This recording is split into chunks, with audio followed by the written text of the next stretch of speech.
Now, we're going to have Luís Roma Pires from Blip.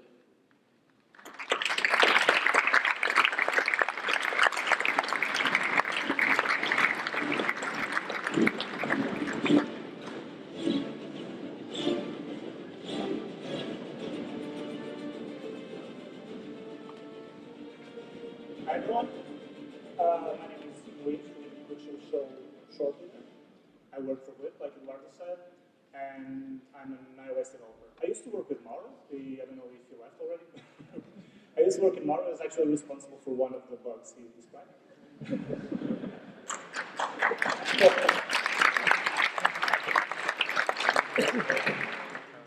So, my presentation is about something that's more and more the reality of developers nowadays, and also in mobile. Although mobile is all fancy, and we end up sometimes receiving apps from other developers and other development centers. So, will this, not my exactly, so will this $1 million app work on the next iOS release? Wrong button? Okay. So, before we actually start talking about handling the code from other people, what we do right now? So now that you've all stretched your necks a bit, let's think about what we have nowadays that helps us develop the best apps we can get. So we are in 2007, like it said in the previous slide, and although we're not as mature in development as our web developers, our web counterparts, we do have some pretty nice tools at hand. Every developer likes to start with this, white canvas, right? So in iOS, you can't run away from this one, Xcode, which is the IDE we use, or almost everyone uses. And nowadays, we have this amazing language, a language for the future, which is called Swift. Swift is a functional language that opposes to imperative languages in the way that we don't have to actually describe what is to be done. You just say that you want it done. It's functional. You might want to use something like Cartridge to manage dependencies. Cartridge is dependency management, and it works with that coffee brew over there on the right that represents a framework. So right now we use dynamic frameworks. You might want to use something like reactive, which makes lots of sense in functional way of thinking, although functional is not the same as reactive. I'm sorry about that. We use AlumniEI for networking. There's actually no apps without networking, I think. And something to transform whatever information you get from your web servers into objects that mean something to you. Or you can just use Tron that does the whole thing.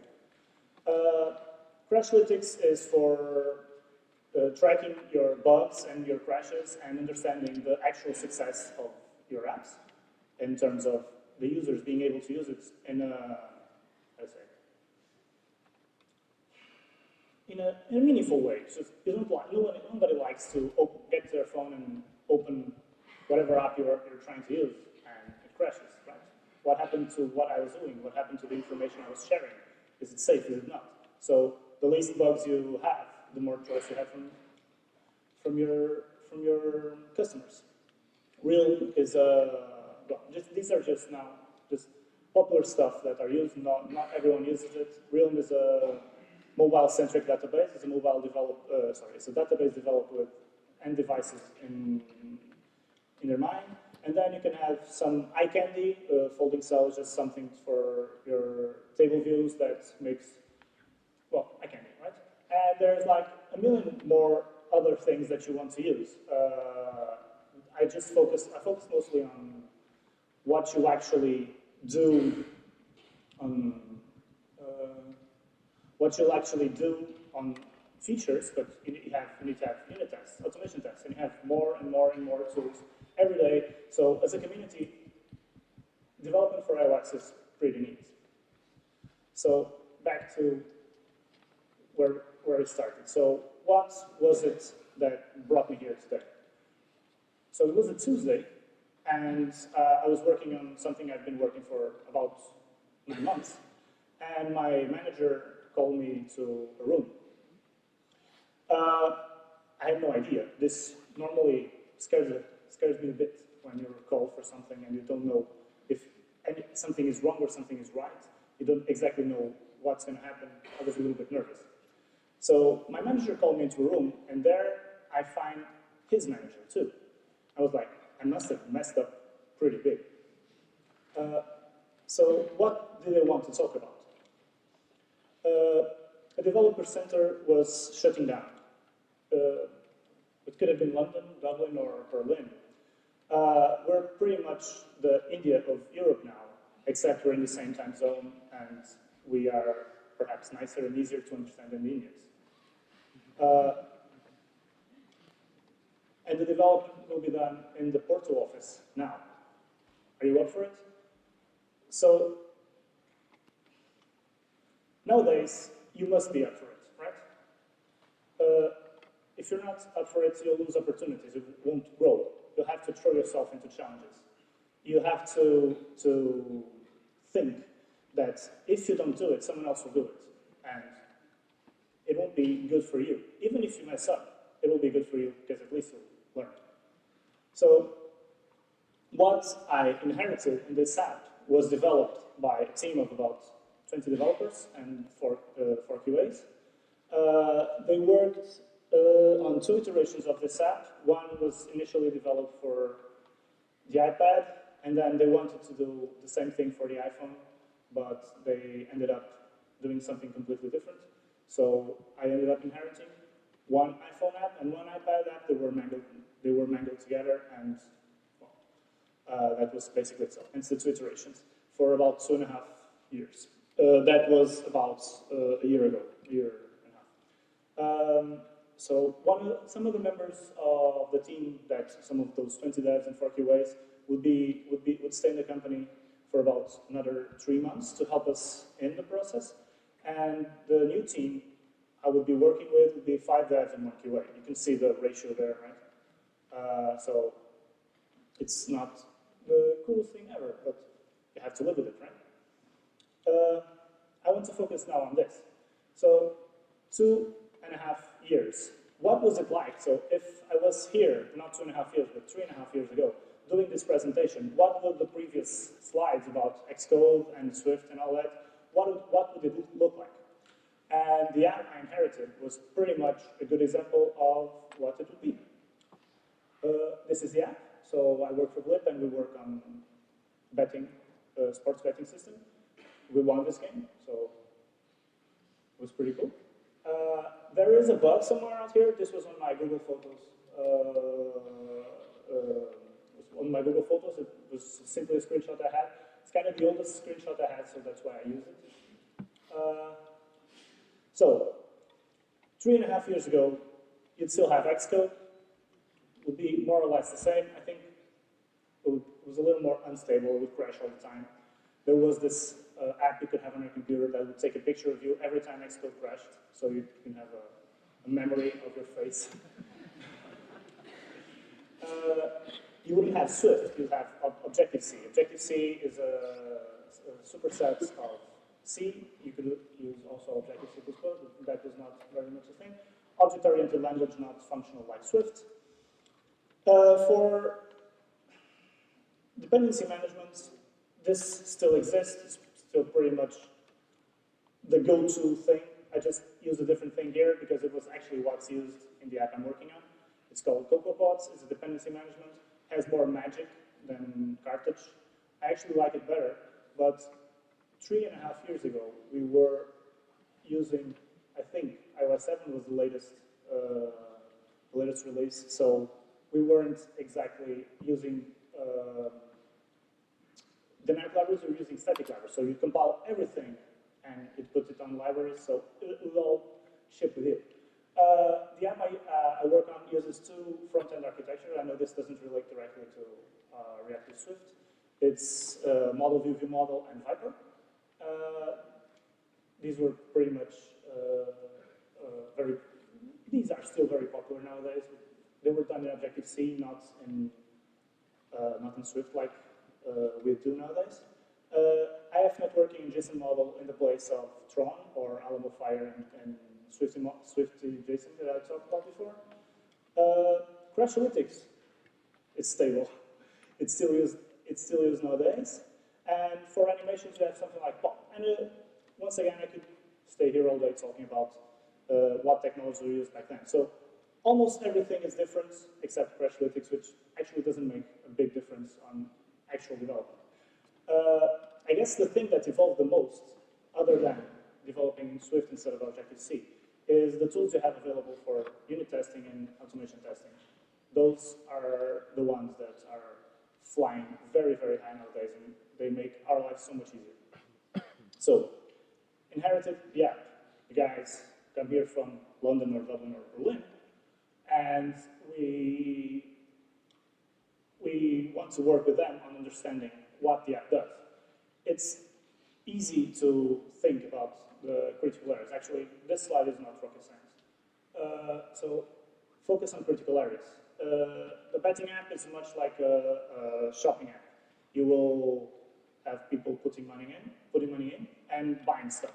Instead of buying a pair of trousers or a shirt, you will buy a bet. It's pretty easy. So the critical areas are about that. Yeah, this is kind of related to the critical areas, and the environment are related to stuff like account services. So you want to know very well how login works and what kind of problems you might face with that. Actually making the bets. But there is this feature called cash out where you can sell your bets. Pretty weird. And you want to get to know how it works in the app and how it works in the systems around it. And also you want to know all the systems around it, so all the architecture surrounding an app, because no app works without backend. You want to learn by doing, like I said, not rocket science. You want to start as soon as possible to release features on your own, and not simply working and seeing the other guys work. And the last thing you might want to do is, or the first thing you want to do is take everything you can from the department team. And although the first 2 points in this slide are, well, pretty standard, I want to focus more on the last one. Why? Because it's the hardest one. Good? Sorry. Take everything you can from the department team. So I thought this slide was a little bit different. Sorry about that. So these guys won't be the most professional. Okay? They have 3 months left in their contracts. They have nothing to lose. The company depends more on them than they depend on the company. They're probably just flying around for interviews. They're not very focused. So what do you do to keep them focused? You eat and you drink.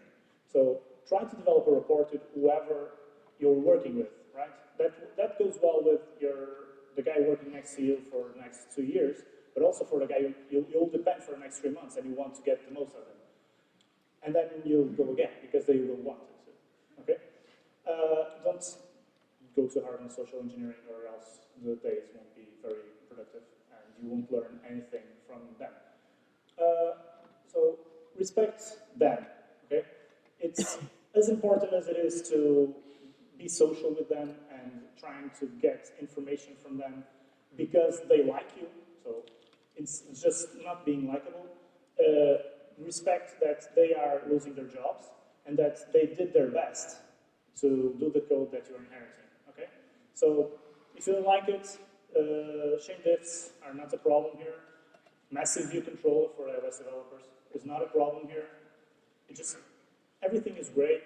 Everything is amazing what they did. You just want to understand it. You don't want to judge, because when you get judgmental, people tend to dismiss you.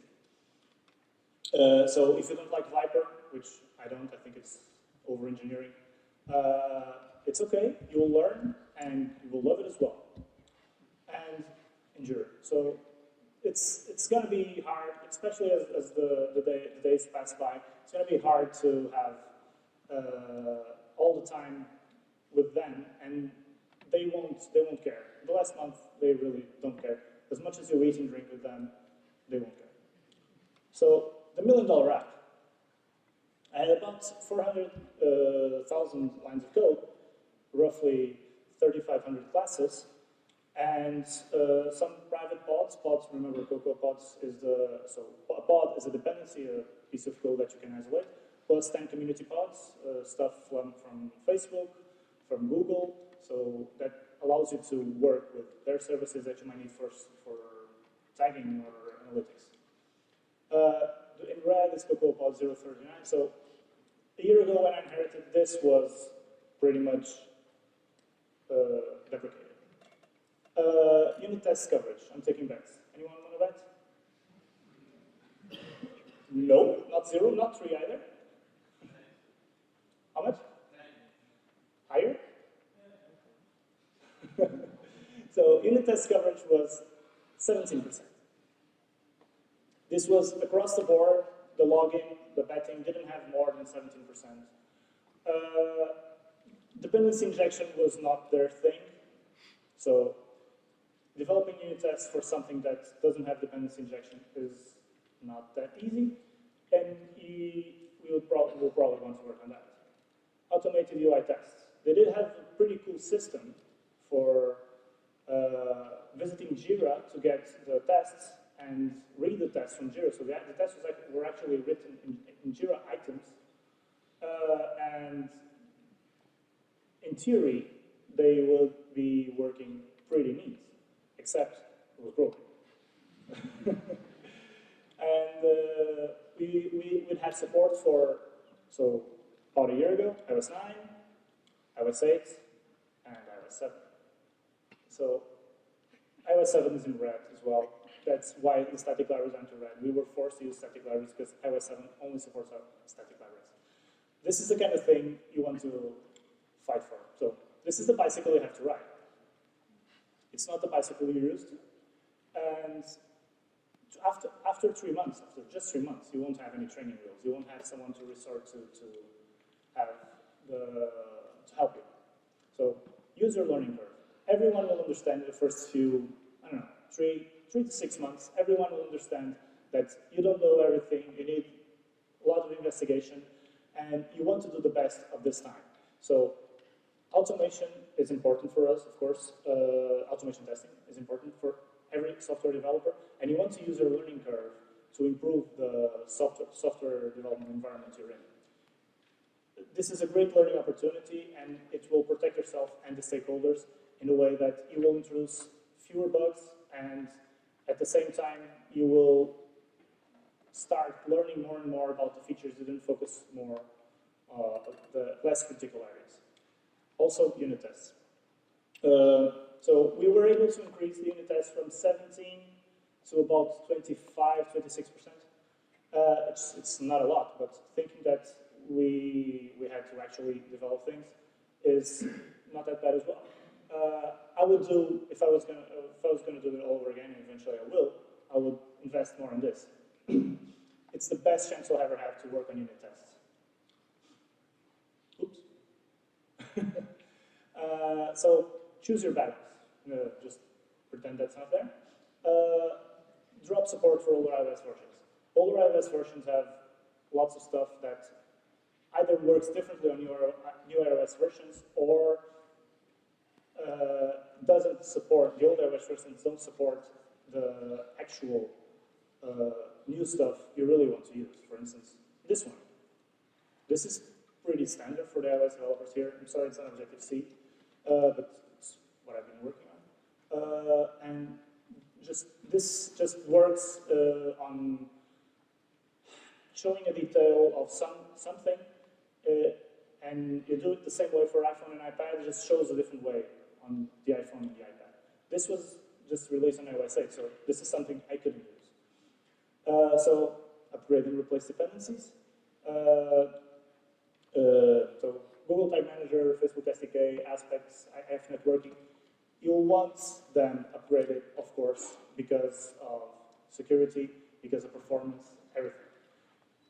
As you go forward, you will understand that if you don't upgrade dependencies, they will eventually bite you back.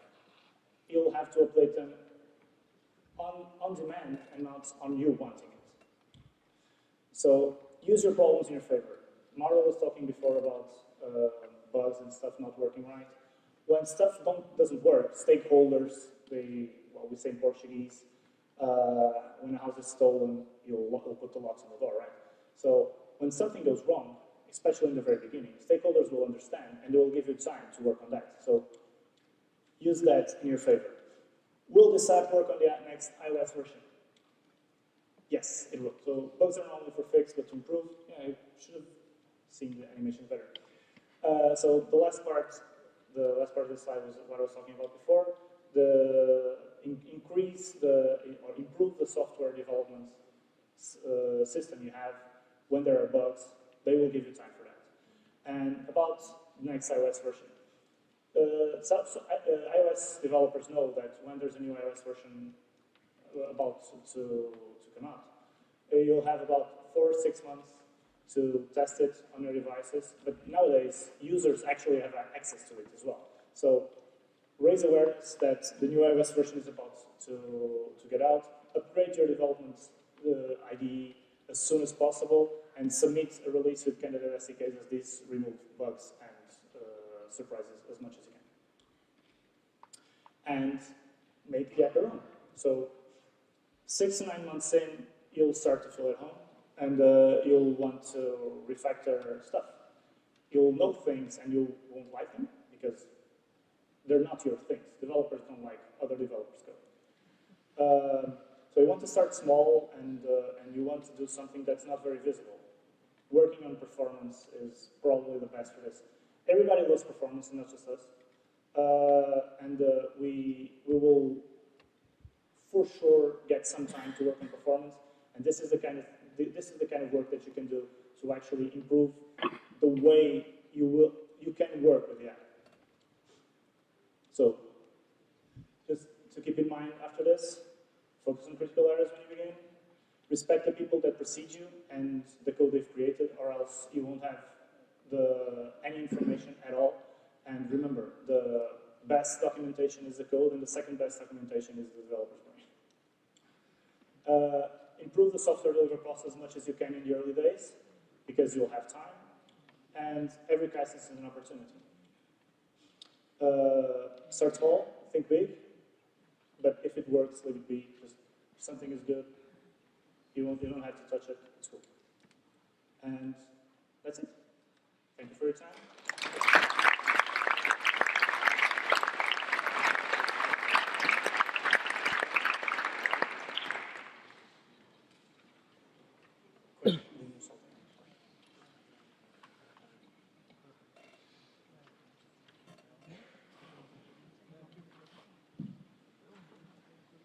I guess it was very clear. They need more sugar.